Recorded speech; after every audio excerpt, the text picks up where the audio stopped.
Hello दोस्तों, welcome to vision academy. दोस्तों, आज मैं आपको यहाँ जितने भी वनडे एग्जाम जैसे CGL, CHSL, MTS, UPSI जैसे परीक्षाओं के पिछले वर्षों में पूछे गए सभी महत्वपूर्ण प्रश्नों को सॉल्व कराऊंगा। तो दोस्तों, अगर आप मेरे चैनल पर नए हैं तो वीडियो को लाइक और चैनल को सब्सक्राइब और शेयर करना ना भूलें। तो चलिए दोस्तों, शुरू करते हैं। दोस्तों, यहाँ पहला क्वेश्चन दिया है, find the reminder in the given expression. हमें इसका रिमाइंडर ज्ञात करना है। तो दोस्तों, जैसा कि हम जानते हैं 37 को हम लिख सकते हैं 38 - 1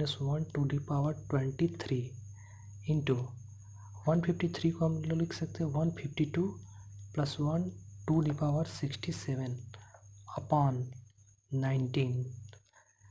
तो 19 38 को 2 बार में डिवाइड करेगा तो यहाँ बच जाएगा रिमाइंडर -1।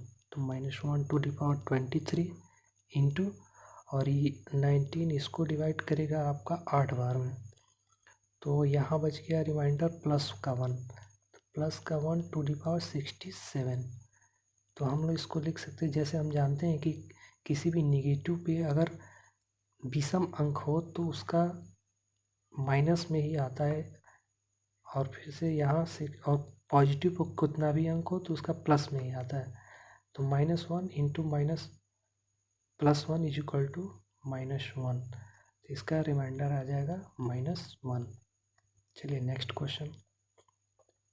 यहाँ दिया sin थीटा √2/3 और थीटा न्यून कोण हो तो tan 2 थीटा का मान निकालिए। तो यहाँ दिया है sin थीटा √2/3, जिसको हम लोग ऐसे भी लिख सकते हैं √2 √3। और जैसा कि हम लोग जानते हैं कि sin थीटा की वैल्यू sin थीटा बराबर लंब बटा कड़ होता है, जिसमें लंब √2 होगा और कड़ √3 होगा।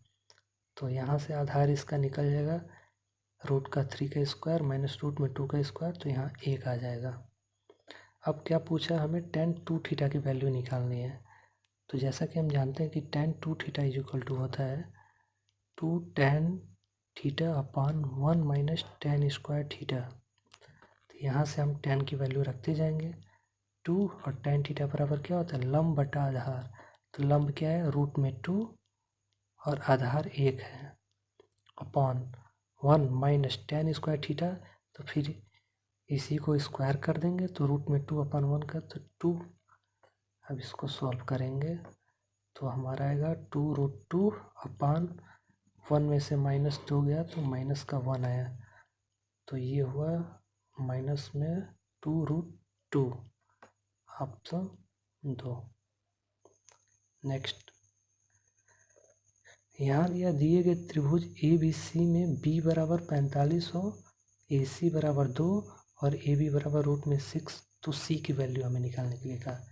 दोस्तों देखिए, इसका एक बहुत इंपॉर्टेंट फार्मूला होता है, हम लोगों ने पढ़ा है कि sin A upon A = sin B upon B = sin C upon C।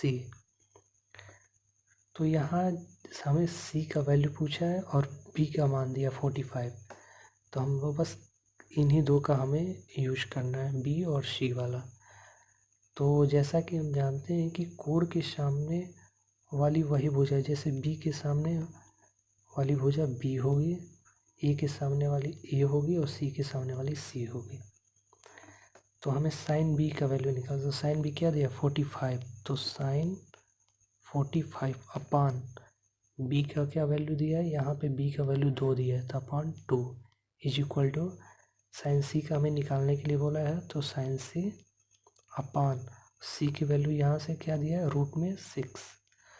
तो हम जानते हैं कि sin 45 की वैल्यू 1/√2 होता है, तो √2 नीचे आएगा तो 2√2 हो जाएगा, = sin C अपॉन √6। तो यहाँ से √2 3 बार में √3 को डिवाइड करेगा, तो यहाँ से sin C की वैल्यू क्या आएगी √3/2। और जैसा कि हम जानते हैं कि sin 60 का मान होता है √3/2, तो यहाँ से इसका आंसर 60 डिग्री आ जाएगा। नेक्स्ट क्वेश्चन, इसमें दिया है कि दुकानदार अंकित मूल्य पर 28% की छूट देता है, फिर भी 20% का लाभ कमाता है। यदि उसे एक वस्तु की बिक्री पर 30.80 रुपये का लाभ होता है तो वस्तु का क्रय मूल्य निकालिए। दोस्तों हम लोग 28% को लिख सकते हैं 7/25। तो इसमें ये बोला 28% की छूट देता है, मतलब कि देखिए दोस्त, कभी भी छूट एमपी पे दिया जाता है। यहाँ पे एमपी हो गया आपका 25 और एसपी हो गया 25 में से 7 गया 18, और बोला है कि छूट देने के बाद भी उसे 20% का लाभ होता है। तो लाभ हमेशा क्रय मूल्य पर होता है। इसका मतलब ये 18%, 20% का इसमें लाभ है, तो इसका मतलब 120% की वैल्यू 18 दिया है, हमें 100% की वैल्यू निकालनी है। तो 18 120 इंटू 100, 20 छक्के 120, 20 पंजे 60, 6 3 18, मतलब कि 15।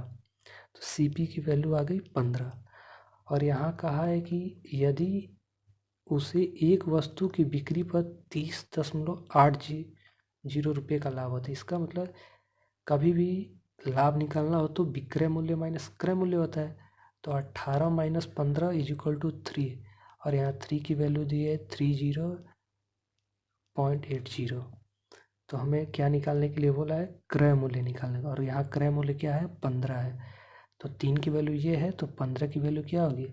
इसमें 5 से गुणा करने पे 15 आएगा, तो इसमें भी 5 से गुणा कर देंगे। तो 0 8 पंजे 40, 4 और 5 0 0, तो 4, अब 5 तिहाई 15, 2 अंक पे दशमलव लगा देंगे, तो 154, जो आपका ऑप्शन ए दिया है। Next question. दोस्तों एक बार वीडियो को लाइक और शेयर ज़रूर कर दें। नेक्स्ट क्वेश्चन दिया है x is equal to 2 plus root में 5, और हमें फाइंड क्या करना है? x⁻³ प्लस x⁻³ तो जैसे कि हम जानते हैं कि अगर x की वैल्यू ये दिया है तो 1/x की वैल्यू निकालने के लिए इसको पलट देते हैं, मतलब माइनस रूट में 5 -2 हो जाता है। अब हमें निकालना है x का क्यूब प्लस 1/x का क्यूब, तो पहले हम इसको जोड़ लेते हैं। तो x plus 1/x is equal to, जब हम इसको जोड़ेंगे तो ये +2 से ये -2 कट जाएगा, तो 2 रूट में 5 बच जाएगा। और हम जानते हैं कि एक फार्मूला होता है कि x plus 1/x is equal to, अगर a दिया हो तो x cube plus 1/x cube is equal to a cube minus 3a होता है। तो वही सेम यहाँ हम कर देंगे। a क्यूब का मतलब, इसका क्यूब का मतलब क्या होगा? 2 दूनी 4 दूनी 8 पंजे 40, 40 रूट में 5 माइनस 3a, तो 3a मतलब इसमें 3a की वैल्यू इसको रख देंगे 2 रूट में 5, तो 6 रूट में 5, तो आपका ये आ जाएगा 34 रूट में 5, जो आपका ऑप्शन 4 सही है। तो दोस्तों ये थे आज के 5 इम्पोर्टेंट क्वेश्चन। दोस्तों ये वीडियो आपको कैसा लगा नीचे कमेंट बॉक्स में लिख कर हमें बताएं, और वीडियो को ज़्यादा से ज़्यादा शेयर और लाइक करें।